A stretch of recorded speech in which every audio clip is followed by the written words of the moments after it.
नमस्कार, इंद्रधनुष्याच्या भागात आपलं हार्दिक स्वागत. आज आपल्या भेटीला अतिशय वेगळं व्यक्तिमत्व येत आहे. हे आहेत लातूरच्या बाभळगावचे सुपुत्र.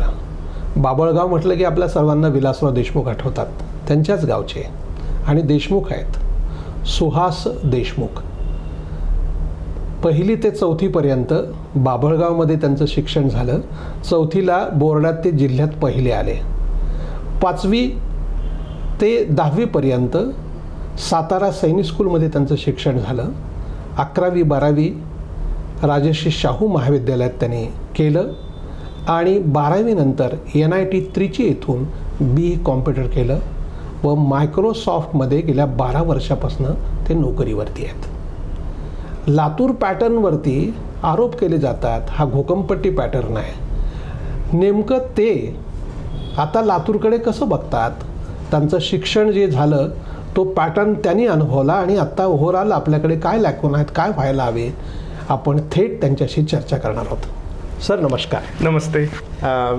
Thanks for having me. I may not be as knowledgeable as some of your other contributors, but I'll try my best to answer your questions. Sir नाही, सुहासच म्हणा मला. हा सुहाजी, मला हे सांगा की तुम्ही लातूर पॅटर्नचे खरं म्हणजे एक फिनिश प्रॉडक्ट आहेत. हो हो. की जेव्हा तुम्ही 12वी नंतर NIT लागलात, महाराष्ट्रातनं दोघंच लागलेले होते, त्यात तुम्ही होतात. हो. कम्प्युटर सायन्सला 2 सीट होत्या आणि मी लातूरचा आणि एक पुण्याचा विद्यार्थी होता. म्हणजे माझ्यासोबत बरेच होते लातूरचेही, पण वेगवेगळ्या ब्रांचेसमध्ये. म्हणजे कोणी प्रोडक्शनला होतं, कोणी मेकॅनिकलला होतं, पण कॉम्प्युटरमध्ये तुम्ही दोन जागा होत्या. माझा मुद्दा असा की आपल्यावरती एक आरोप केला जातो लातूर पॅटर्नवरती, हा घोकंपट्टी पॅटर्न आहे. इकडे काही विद्यार्थ्याला नॉलेज असत नाही, तोंडपाठ आन्सर असतात. तुमचा काय अनुभव आहे? म्हणजे अनुभव सांगायचा झाला तर म्हणजे ते बरोबरही असेल जे म्हणतायत ते. म्हणजे that's how it started, right. म्हणजे जेव्हा माननीय गोपाळराव पाटील किंवा प्राचार्य अनिरुद्ध जाधवने सुरू केले, म्हणजे त्या काळात that was a need of the hour, right. म्हणजे आता मी आलो बाभळगाव, बऱ्याच खेड्यातनं लोक येत होते ना, विद्यार्थी येत होते, त्यांना एक्सपोजर नव्हतं की आता म्हणजे आता एक खेड्यातला विद्यार्थी कसं जाऊ शकतो NIT त्रिचीला किंवा कसं जाऊ शकतो IITला. मग तुम्हाला एक फोकस्ड अप्रोच पाहिजे ना. म्हणजे असं नाही की तुम्ही इंग्लिशवरही फोकस करचाल, तुम्ही मराठीवरती फोकस करचाल. It's not possible, right. म्हणजे you can't have everything, right. आता जो विद्यार्थी समजा पुण्याला आहे, मुंबईला आहे, त्यांना ऑलरेडी एक्सपोजर आहे ना बऱ्याच गोष्टीचं. त्यांना लँग्वेजचं आहे, त्यांना जनरल नॉलेजचं आहे exposure. So they can afford, right. म्हणजे त्यांच्या स्कूल्सही वेगळे आहेत, they can afford to focus on all. पण ह्यांचा हा इनोव्हेटिव्ह अप्रोच कसा होता, लेट्स फोकस. तुम्हाला डॉक्टर बनायचं आहे, let's focus on physics, chemistry, biology. Right. तुम्हाला इंजिनियर बनायचं आहे, let's focus on physics, chemistry, maths, and maybe slowly you'll learn other things, right. म्हणजे आता जसं इंग्रजी भाषा झाली, बरोबर आहे. आता बऱ्याच विद्यार्थ्यांना येत नव्हती इंग्रजी भाषा, पण आता तुम्ही बघितलं जे तुम्ही लातूर पॅटर्नचं हे म्हणतात, त्याचे हजारो काय लाखोमध्ये असतील. आणि आय एम शुअर भरपूर लोकांना इंग्लिश येते, बाकीच्या फॉरेन लँग्वेजेस येत असतील, अँड आय एम शुअर ते म्हणजे अक्रॉस द वर्ल्ड असतील सगळे. मग एक उदाहरण द्यायचं झालं तर it's always constant learning, right. म्हणजे it doesn't stop at 11th-12th. एकदम. तुम्हाला एक उदाहरण द्यायचं झालं लातूर पॅटर्नचं तर आता मोठे कॉर्पोरेशन्स किंवा मायक्रोसॉफ्ट असेल, they always focus on core thing. म्हणजे there are 100 things to do, but what is more important for you. म्हणजे दॅट्स लाईक 10%, राईट. मग हेच फोकस केलं शाहू कॉलेजने, right. What is important, like PCB is important. It's okay. म्हणजे तुम्हाला लँग्वेजमध्ये कमी आले तर that's fine, you'll catch up later. Okay. आणि सगळ्यांनी केलं तसं कॅचअप. म्हणजे आता एक इंग्रजी भाषा झाली, आता मी बोलतो इंग्लिशमध्ये, आता मला मराठी थोडं म्हणजे मिक्स करतो मी मराठी इंग्लिश, पण त्याचंच एक उदाहरण झालं ना. म्हणजे आणि माझ्यासारखे भरपूर आहेत, म्हणजे हजारो असतील विद्यार्थी, ते मेडिकल फील्डमध्ये आहेत, ते इंजिनिअरिंग फील्डमध्ये आहेत, किंवा बाकी ॲडमिनिस्ट्रेटिव्ह सर्व्हिसेसमध्ये असतील, किंवा बाकी फील्ड्समध्ये. पण आपल्यावरती जो एक आरोप केला जातो ना, हा घोकंपट्टी पॅटर्न आहे. नुसतं पाठ केलं जातं, रट्टमरट असतं आणि ह्याच्या डोक्यामध्ये काहीच नसतं. हे काय तुम्ही अनुभवता मला सांगा. मला वाटत नाही ते म्हणजे that was true. May be सुरुवात झाली असेल तसे, म्हणजे काही 1-2 वर्ष, बरोबर. पण नंतर तुम्ही बघितलं असाल की लातूरमध्ये बाहेरच्या जिल्ह्यातले येत होते ना. होय. आता माझं 12वी झालं 99ला, म्हणजे बरेच वर्ष झाले, बरोबर. त्यावेळेस बरेच विद्यार्थी होते औरंगाबादचे. अगदी. मग आता तुम्ही औरंगाबादचे येत आहेत, नांदेडचे येत आहेत, काही जण पुण्याचेही होते. होय. मग they came here just because the faculty was great. बरोबर. प्रिपरेशन म्हणजे जे काही अभ्यास लातूरून घ्यायचं Shahu college, that was different बरोबर. फ्रॉम म्हणजे युनिक इन महाराष्ट्र. राईट. म्हणजे it might have started that way जे म्हणतायत ते. आणि तुम्हाला कुठे तर स्टार्ट करावं लागते ना. अगदी बरोबर. म्हणजे आता आम्ही लातूरमध्ये छोट्या गावात जेव्हा शाहू कॉलेज चालू झालं असेल, यू कॅन्ट इम्युलेट मुंबईमध्ये जे होत आहे ना. अगदी बरोबर आहे. आणि हे जे चालू केलं, the model which works for Latur, which works for villages near Latur, and it work great, right. म्हणजे आपण काय एक फॅक्टरी झाल्यासारखीच झाली ना, इंजिनियर्स. आणि देन इट इव्हॉल्व्ड, राईट. म्हणजे असं नाही राहिलं की घोकमपट्टीच राहिली. म्हणजे आता जर फॉर एक्झाम्पल माझं उदाहरण द्यायचं झालं, मी घोकमपट्टी केली असली तर प्रायव्हेटमध्ये स्कोपच नाही ना. म्हणजे आता मी मायक्रोसॉफ्टमध्ये आहे, म्हणजे राईट आफ्टर माय ग्रॅज्युएशन मी मायक्रोसॉफ्ट जॉईन केली. मग 2003 पासून आतापर्यंत आहे मायक्रोसॉफ्टमध्ये. बरोबर. म्हणजे ते चालतच नाही ना घोकमपट्टी. आणि घोकमपट्टी म्हणजे काय, first is you need knowledge, right. Right. Then you can apply it, right. म्हणजे आता जे आपल्याकडे म्हणतो ना की डेटा पाहिजे, मला माहिती पाहिजे, मग त्याच्यानंतरच मी निर्णय घेऊ शकतो. मग घोकमपट्टी एक म्हणजे पार्ट ऑफ झाला की पहिल्यांदा तुम्हाला इन्फॉर्मेशन भेटेल, मग you might take extra time, right, to process it, to understand it. आणि मग slowly I think it has evolve to I mean to a state where people start questioning. बरोबर. Of course म्हणजे आपण आता आपली कंपॅरिझन आपण we can't compare it with western world, right. म्हणजे still gap, right. म्हणजे लातूर असेल किंवा एक न्यूयॉर्कचं स्कूल असेल, it's still difference, right. But मला वाटतं की we are still far ahead. आणि त्याचा एक प्रूफ म्हणजे you can look at all the Rajashri Shahu College alumni, right? Right. म्हणजे they are doing great in across all the field, right? हां, माझ्या मनात एक दुसरा प्रश्न असा आला की जसं तुम्ही म्हटलात तर शाहू कॉलेजचं एक वेगळी ॲल्युमिनी आणि त्याचं हे आहेच आहे, पण आपल्या ओव्हरऑल भारताच्या शिक्षण पद्धतीमध्ये अमेरिकेतली मंडळी आपल्याकडे कसं बघतात, भारतीयांकडे आपलं शिक्षण कसं आहे आणि त्यांच्याकडचा पॅटर्न काय आहे? आता अमेरिकेचं उदाहरण घ्यायचं म्हणलं तर म्हणजे इट्स व्हेरी फ्री सोसायटी. म्हणजे त्यांचा जसं आपल्याकडं हिंदीत म्हणतात ना, जैसा देश वैसा देश. मग दे बिलीव्ह इन दॅट. म्हणजे कारण you can't apply, maybe they might have tried 50 years back and they failed, right. Like सगळीकडं अमेरिकन वे ऑफ डेमोक्रेसी पाहिजे. Maybe they forced in Vietnam, they forced in Afghanistan, पण failure झालं ना. And everybody, I mean you have to try things, then only you know whether it's going to succeed or fail. मग आत्ताचा जो America आहे, they don't, I mean they are not, काय म्हणतो, ते नावं नाही ठेवत किंवा they don't question others. Like oh that's your way. India is a great democracy, right. म्हणजे it may not be efficient democracy like US, but it's a working democracy. म्हणजे एवढं रिलिजन असून, एवढं कास्ट असून, स्टील इट वर्क्स, राईट. म्हणजे अमेरिकाही work केली नसते असं एवढे रिलिजन आणि एवढे कास्ट असताना. मग मला नाही वाटत की I think they question our way of doing things. पण हे आहे की जसं American way of learning is, I mean they are way ahead. जसं आता माझे मुलं, he is in 2nd grade, म्हणजे त्याचा फंडामेंटल्सच वेगळा आहे की तो म्हणजे इंडिपेंडंट आहे पहिल्यापासूनच. एक उदाहरण द्यायचं झालं तर म्हणजे आत्ताचीच घटना आहे. माझी नीस, म्हणजे काय म्हणतो आपण, पुतणी. हां, मग ती काय म्हणली की मी आज डब्बा नाही खाल्ला, त्याच्यामुळे मला टीचरनी मारलं.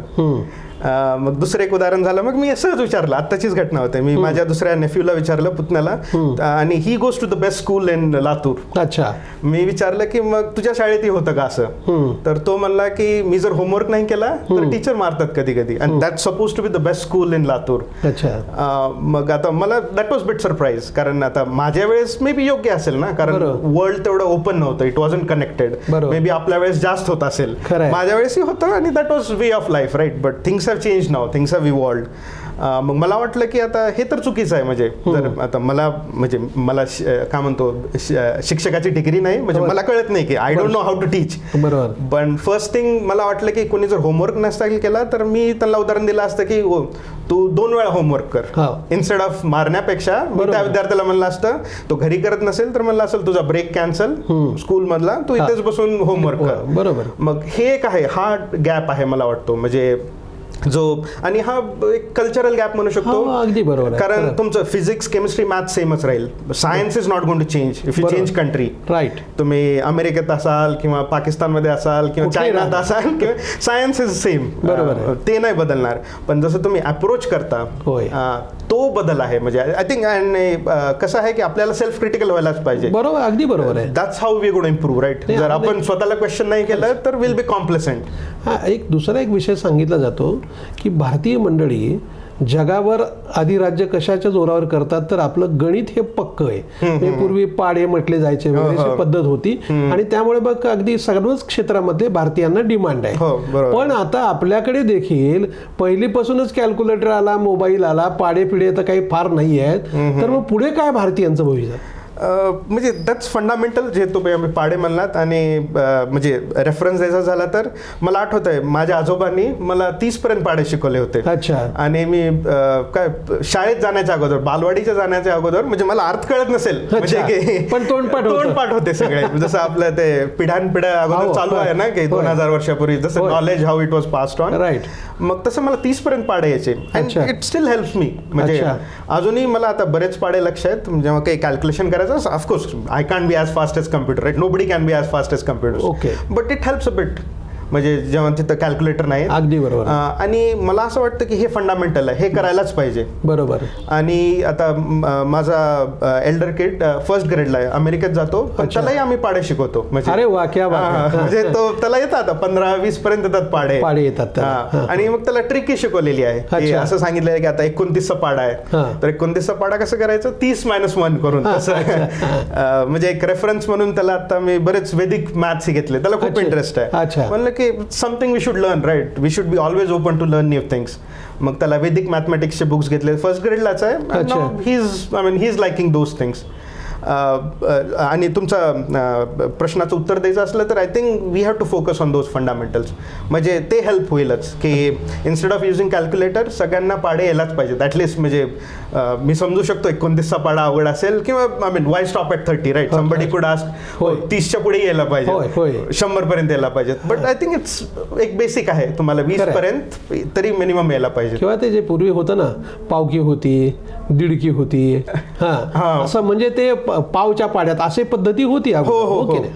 आणि हेच उदाहरण मी बघितले आता मायक्रोसॉफ्टमध्ये काम करताना. सगळी जगातले आहेत ना, मी एक रेफरन्स बघितला होता. असं नाही की Americans are very smart people, म्हणजे जे होते ते त्यांना पाडे नाही आहेत, पण मी तो डिफरन्स बघितला होता. बरेच इंडियन म्हणजे असं काही कॅल्क्युलेशन करायचं असलं की विदाउट कॅल्क्युलेटर सांगायचे की म्हणजे, आणि चायनीजही करायचे तसं. मग तो एक फंडामेंटल आहे, म्हणजे डिफरन्स होता. मे बी नेक्स्ट जनरेशन मध्ये नसेल असं जे तुम्ही म्हणताय, ते सगळेजण कॅल्क्युलेटर यूज करत असते. पण हा एक आहे जो गॅप आय थिंक म्हणजे टीचर्स, पॅरेंट्स आणि student should work on it. It will definitely help. हां, माझ्या मनात अजून आणखीन एक प्रश्न असा आला की एकूण भारतीयांचं IQ हा उत्तम आहे असं म्हटलं जातं. म्हणजे आता पूर्वीची पद्धत काय होती, आत्ताची, आणि ओव्हरऑल हा डेव्हलप होण्यासाठी आपल्या शिक्षणामधले काय लॅक्यून आहेत आणि आपल्या शिक्षणामध्ये काय बदल व्हायला पाहिजेत असं आपल्याला वाटतं? आता माझ्याकडे तर डेटा नाही. आता भारताची लोकसंख्या खूप जास्त आहे, त्याच्यामुळं हायली क्वालिफाईड लोक असणारच. आणि एक म्हणजे डिफरन्शिएटिंग फॅक्टर चायना इंडियामध्ये काय म्हणजे की कॉम्पिटिशन खूप जास्त आहे ना, त्याच्यामुळे you have to put your best foot forward, right? म्हणजे यू हॅव टू, म्हणजे there is no alternative hard work. Otherwise म्हणजे जसं आपल्याकडे म्हणतो ना 11वी-12वी, दॅट्स युअर ओनली चान्स. आणि विच इज ट्रू, म्हणजे भारतात ट्रू आहे. म्हणजे unless you succeed in 11th and 12th you not going to get second opportunity. Developed वर्ल्डमध्ये कसं you going to get continuous opportunities. म्हणजे तुम्हाला असं नाही की जस्ट 11th and 12th, त्याच्यानंतर you can work, you can appear, you can contribute. पण जो भारतामध्ये आहे किंवा चायनामध्येही असेलच की you get only few chances, so you have to make most of your opportunity. मग ही कॉम्पिटिशन राहणारच. आणि IQचा प्रश्न म्हणला तर I think I mean this is what is driving many Indians, many Chinese to do better, and I think it will continue to happen.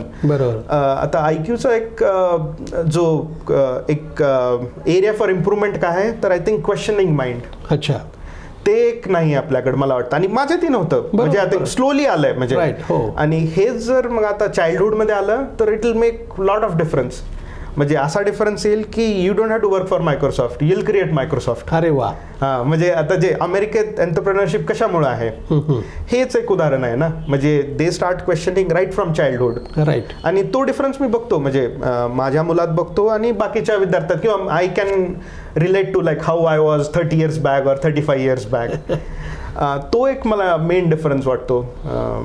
मग questioning पाहिजे सारखं, कारण तुम्ही स्टेम जर बघितलं, सायन्स, टेक्नॉलॉजी, इंजिनिअरिंग, मेडिकल, बरोबर. मग क्वेश्चनिंग इज मोर इम्पॉर्टंट. आणि त्याचा इन्फ्लुएन्स, आता जर तुम्ही रिपोर्टर आहात, यू क्वेश्चन, राईट, म्हणजे ट्रूथ कशामुळे येतात, होय. नाहीतर तुम्हाला कोणी इन्फॉर्मेशन देणारच नाही ना. You question, then only you get answers. Yes. मग same is true for STEM, same I believe it's true even for law. तुमचे जर if you start questioning government rules, government laws, I mean laws, ते improve होतील.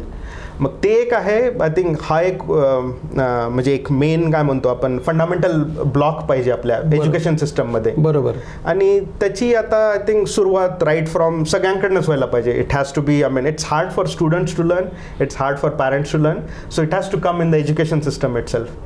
जसं उदाहरण द्यायचं म्हणलं ना, की आता शिक्षकांनी विद्यार्थ्याला मारू नये, म्हणजे आता हा कोर्सच पाहिजे तुमच्या डीएड बीएड जे मध्ये आहे ना, म्हणजे एक वेगळा कोर्सच पाहिजे की तुम्ही कसं हँडल करायला पाहिजे. नाहीतर विद्यार्थी मग हेच घेणार ना पुढे. आता कोणी फर्स्ट स्टँडर्डला असेल, then they think right it's natural की टीचर मारतात म्हणजे इट्स गिवन, पण दॅट शुडंट हॅपन, राईट. आणि सेम अप्लायज, राईट, म्हणजे पॅरेंट्सही मारू नये. बरोबर. होमवर्क नाही केला म्हणजे त्याचा अर्थ नाही, you need carrot and stick, पण स्टिक म्हणलं तर it shouldn't be the actual stick.